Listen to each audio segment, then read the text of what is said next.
জানিয়ে দিব আমাদের হাতে থাকা সর্বশেষ গুরুত্বপূর্ণ আপডেট বাংলা সংবাদ। আর পালিয়ে বাঁচতে পারবেন না হাসিনা, এবার ইন্টারপোলের দ্বারস্থ বাংলাদেশ পুলিশ, বিরাট পদক্ষেপ। এরপর জানিয়ে দিব বাড়াবাড়ি করলে তোদের 14 গোষ্ঠী খেয়ে ফেলবো পুলিশ সদস্যদের ইনু ও শাহজাহান খান। এরপর জানিয়ে দিব বিজেপির বাধায় ফিরে যেতে বাধ্য হলো বিএসএফ। আরো জানিয়ে দিব জামায়াতে যোগ দেওয়া সেই নেতার বিরুদ্ধে ব্যবস্থা নিল বিএনপি। সর্বশেষ জানিয়ে দিব সারা দেশে ব্যাপক বজ্রপাতের সংখ্যা। শুনছিলেন সংবাদ শিরোনাম, এখন বিস্তারিত। তবে তার আগে অনুরোধ থাকবে ভিডিওটিতে একটি লাইক এবং কমেন্টস করে জানিয়ে দিন আজকের এই ভিডিও সম্পর্কে আপনার মূল্যবান মতামত। আর পালিয়ে বাঁচতে পারবেন না হাসিনা, এবার ইন্টারপোলের দ্বারস্থ বাংলাদেশ পুলিশ, বিরাট পদক্ষেপ। হাসিনার বিরুদ্ধে ইতিমধ্যে অন্তত 100-রও বেশি মামলা দায়ের করেছে বাংলাদেশ পুলিশ। তারই মধ্যে রয়েছে দেশে গৃহযুদ্ধ বাঁধিয়ে অন্তর্বর্তী ইউনূস সরকারকে ক্ষমতাচ্যুত করার চক্রান্তের মতো গুরুতর অভিযোগ। প্রাক্তন প্রধানমন্ত্রী শেখ হাসিনার বিরুদ্ধে রেড নোটিশ জারি করার জন্য এবার ইন্টারপোলের দ্বারস্থ হলো বাংলাদেশ পুলিশ। বাংলাদেশ পুলিশের অধীনস্থ ন্যাশনাল ক্রাইম ব্যুরোর এনসিবি পক্ষ থেকে ইন্টারপোলের কাছে এই আবেদন করা হয়েছে বলে দাবি করেছে দ্য ডেইলি স্টার সংবাদ মাধ্যম। হাসিনা ছাড়াও আরো 11 জনের বিরুদ্ধে একই আবেদন করা হয়েছে। বেশ কিছুদিন ধরেই হাসিনার বিরুদ্ধে বাংলাদেশের অন্তর্বর্তী সরকারকে ক্ষমতাচ্যুত করার চক্রান্তের অভিযোগ তুলেছেন মোহাম্মদ ইউনূস ঘনিষ্ঠরা। এই পরিস্থিতির মধ্যেই প্রাক্তন প্রধানমন্ত্রীর বিরুদ্ধে ইন্টারপোলের এই পদক্ষেপ তাৎপর্যপূর্ণ।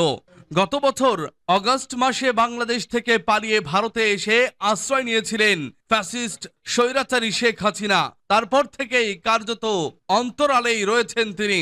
যদিও বেশ কয়েকবার সমাজ মাধ্যমে দেশব্যাপী এবং নিজের দল আওয়ামী লীগের নেতাকর্মী সমর্থকদের উদ্দেশ্যে বার্তা দিয়েছেন শেখ হাসিনা।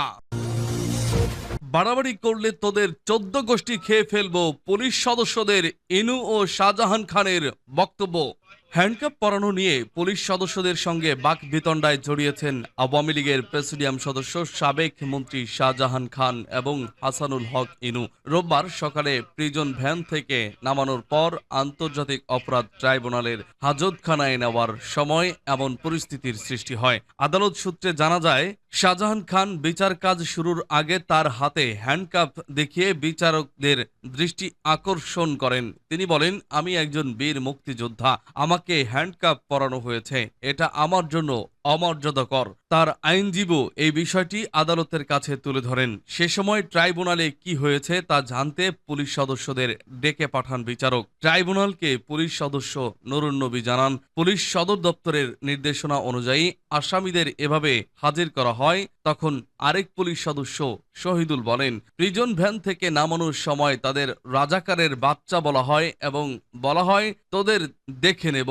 হাসানুল হক ইনু পুলিশ সদস্যদের বলেন, তোদের 14 গোষ্ঠী খেয়ে ফেলবো। হাজতখানায় এসে মিটিং করে তারা ফের পুলিশ সদস্যদের হুমকি দেয়। এ সময় কাঠগড়ায় থাকা হাসানুল হক ইনু, রাশেদ খান মেনন, শাহজাহান খান, কামরুল ইসলাম বলেন, না না, তারা এসব বলেনি, সব মিথ্যা কথা। এর জবাবে ট্রাইব্যুনাল বলেন, যদি কোনো আসামি উশৃঙ্খল আচরণ করে তবে আইন অনুযায়ী ব্যবস্থা নেবে পুলিশ। আর পুলিশও যাতে বাড়াবাড়ি না করে সেদিক খেয়াল রাখতে হবে।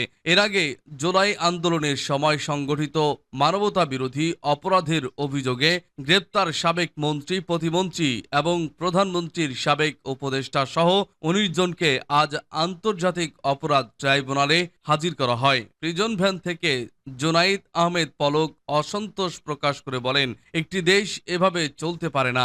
মানুষ পরিবর্তন চায়, মানুষ শান্তি চায়। শাহজাহান খান তাদের প্রতি আচরণের সমালোচনা করে বলেন, আমরা রাজাকারদের হাতকড়া পরাইনি, আমাদের কেন হাতকড়া পরানো হয়েছে, এটা লজ্জাজনক। বিজিবির বাধায় ফিরে যেতে বাধ্য হলো বিএসএফ। লালমনিরহাটের পাটগ্রাম উপজেলার দহগ্রাম বিত্তবীর সীমান্ত এলাকায় ভারতের অভ্যন্তরে মাটি খননের কাজ বর্ডার গার্ড বাংলাদেশের বাধায় বন্ধ করেছে ভারতীয় সীমান্তরক্ষী বাহিনী বিএসএফ। শনিবার দুপুরে উপজেলার দহগ্রাম বিত্তবীর সীমান্ত এলাকায় এই ঘটনা ঘটে। বিজিবি জানায় রংপুর ব্যাটালিয়নের অধীনস্থ দহগ্রাম বিত্তবীর সীমান্ত পিলার ডিএমপি 7 থেকে 70 গজ ভারতের অভ্যন্তরে বিএসএফ সদস্যরা ভারতীয় নাগরিকদের সহায়তায় ভেকু মেশিন দিয়ে মাটি কেটে ট্রলি বা ট্রাক্টরে করে ক্যাম্পের ভেতরে নিয়ে যায়। তথ্য পেয়ে বিজেপি দহগ্রাম বিত্তবীর টহল দল দ্রুত ঘটনাস্থলে উপস্থিত হয়ে উক্ত কাজে বাধা ও প্রতিবাদ জানায়। বিজেপির বাধার মুখে বিএসএফ সদস্যরা কাজ বন্ধ করে ভেকু মেশিন এবং ট্রলি নিয়ে ফেরত চলে যায়। এ ধরনের কাজের পুনরাবৃত্তি না ঘটানোর ব্যাপারে বিজেপি টহল দলকে আশ্বস্ত করে বিএসএফ। এ ঘটনায় সীমান্ত এলাকায় নজরদারি ও টহল তৎপরতা বৃদ্ধি করেছে বিজেপি। এ বিষয়ে 51 বিজেপি ব্যাটালিয়নের অধিনায়ক লেফটেন্যান্ট কর্নেল মোহাম্মদ সেলিম আলদিন বলেন, আমাদের টহল দলের সদস্যরা অত্যন্ত বিচক্ষণতা ও সাহসিকতার সঙ্গে পরিস্থিতি মোকাবেলা করেছে। বিএসএফ সীমান্ত আইন ও প্রোটোকলের ব্যত্যয় ঘটিয়ে সীমান্তের এত কাছে খনন কাজ চালাচ্ছিল, যা আমরা সফলভাবে বন্ধ করেছি। যে কোনো সীমান্ত পরিস্থিতি মোকাবেলায় বিজেপি সর্বদা প্রস্তুত এবং দেশের সীমান্ত সুরক্ষিত রাখতে আমরা বদ্ধপরিকর।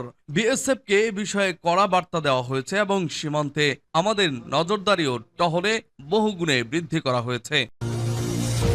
জামায়াতে যোগ দেওয়া সেই নেতার বিরুদ্ধে ব্যবস্থা নিল বিএনপি। জামায়াতে যোগ দেওয়ায় 3 দশকেরও বেশি সময় ধরে বিএনপির রাজনীতির সঙ্গে যুক্ত জামালপুরের ইসলামপুর উপজেলা বিএনপির সহ সভাপতি মোহাম্মদ আলী হোসেনকে দল থেকে বহিষ্কার করা হয়েছে। রোববার রাতে বহিষ্কারের বিষয়টি নিশ্চিত করেছেন জেলা বিএনপি সাধারণ সম্পাদক এবং ময়মনসিংহ বিভাগীয় সহ সাংগঠনিক সম্পাদক অ্যাডভোকেট শাহ মোহাম্মদ ওয়ারেস আলী মামুন।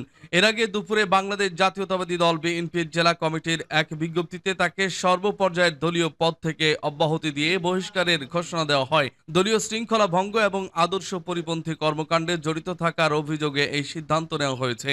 জেলা বিএনপি সাধারণ সম্পাদক এবং ময়মনসিংহ বিভাগীয় সহ সাংগঠনিক সম্পাদক অ্যাডভোকেট শাহ মোহাম্মদ ওয়ারেস আলী মামুন স্বাক্ষরিত বিজ্ঞপ্তিতে উল্লেখ করা হয়, ইসলামপুর উপজেলা বিএনপি সহসভাপতি মোহাম্মদ আলী হোসেন আনুষ্ঠানিকভাবে বাংলাদেশ জামায়াতে ইসলামীতে যোগদান করেছেন। এতে দলের ভাবমূর্তি চরমভাবে ক্ষুণ্ণ হয়েছে। বিজ্ঞপ্তিতে আরো বলা হয়, দলীয় আদর্শ নীতিমালার পরিপন্থী কর্মকাণ্ডে সম্পৃক্ত হওয়ায় তাকে ইসলামপুর উপজেলা শাখার সহসভাপতির পদসহ বিএনপির সব পর্যায়ের পদ থেকে অব্যাহতি দিয়ে স্থায়ীভাবে বহিষ্কার করা হলো। প্রসঙ্গত, গত 11 এপ্রিল জামায়াতে ইসলামীর ইসলামপুর উপজেলা কার্যালয়ে আয়োজিত অনুষ্ঠানে কেন্দ্রীয় সাংগঠনিক সম্পাদক ও ময়মনসিংহ অঞ্চলের পরিচালক ডক্টর সামিউল হক ফারুকীর উপস্থিতিতে আলী হোসেন আনুষ্ঠানিকভাবে জামায়াতে যোগ দেন। অনুষ্ঠানে তিনি জামায়াতের সহযোগী সদস্য ফরম পূরণ করে আনুগত্য প্রকাশ করেন।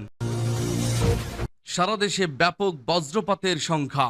সারা দেশে সকালে ও রাতে ব্যাপক বজ্রপাতের সংখ্যা রয়েছে। এ সময় সতর্ক না থাকলে ঘটতে পারে প্রাণহানি। সোমবার কানাডার সাসকাচওয়ান বিশ্ববিদ্যালয়ের আবহাওয়া ও জলবায়ু বিষয়ে পিএইচডি গবেষক আবহাওয়াবিদ মোস্তফা কামাল পলাশ তার ভেরিফাইড ফেসবুক প্রোফাইলে এ তথ্য জানিয়েছেন। ফেসবুক পোস্টে তিনি লিখেছেন, আজ ফজরে নামাজের সময় থেকে ব্যাপক বজ্রপাতের আশঙ্কা রয়েছে।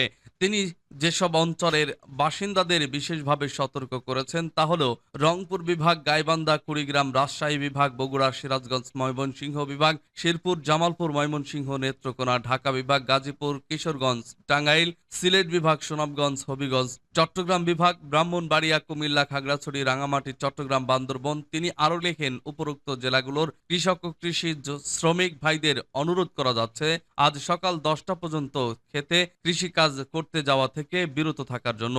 নিজের অসাবধানতার জন্য বজ্রপাতে আক্রান্ত হয়ে নিজের পরিবারের বিপদে না ফেলার অনুরোধ জানাচ্ছি সবাইকে।